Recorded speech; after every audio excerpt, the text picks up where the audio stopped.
ভারতের সেভেন সিস্টার্সের উত্তর পূর্বাঞ্চলীয় রাজ্য মণিপুরের জিরিবাম ও বিষ্ণুপুর জেলায় নতুন করে সহিংসতা শুরু হয়েছে।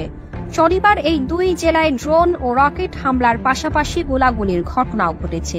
এতে অন্তত ৫ জন নিহত ও আরও কয়েকজন আহত হয়েছেন বলে দেশটির সরকারি কর্মকর্তারা জানিয়েছেন। ফরাসি বার্তা সংস্থা এএফপি বলছে, শনিবার মণিপুরের জিরিবাম জেলায় ঘুমন্ত এক ব্যক্তিকে গুলি চালিয়ে হত্যা করা হয়েছে।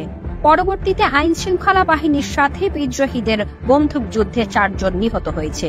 ওই ৪ জনই সশস্ত্র ছিলেন।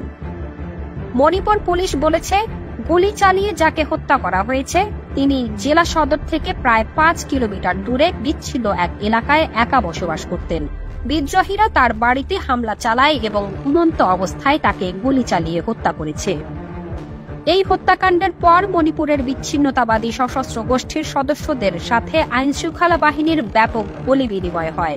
জেলা সদর থেকে প্রায় ৭ কিলোমিটার দূরে গোলাগুলির এই ঘটনায় অন্তত ৪ জনের প্রাণহানি ঘটে।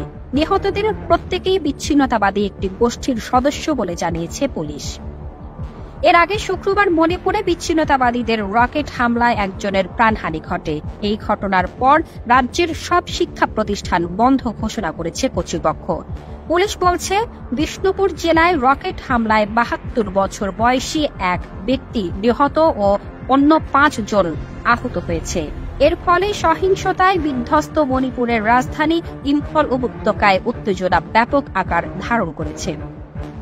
পুলিশ কর্মকর্তারা বলেছেন, গত শুক্রবার অন্তত ২টি রকেট নিক্ষেপ করেছে বিদ্রোহীরা।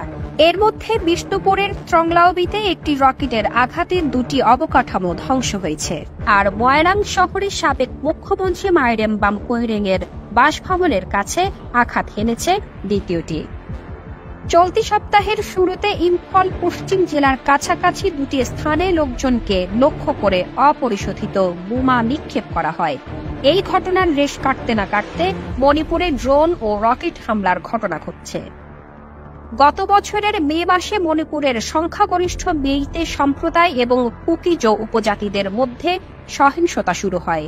ওই সহিংসতায় ২ শতাধিক মানুষের প্রাণহানি ও প্রায় ৫০,০০০ মানুষ বাস্তুচ্যুত হয়।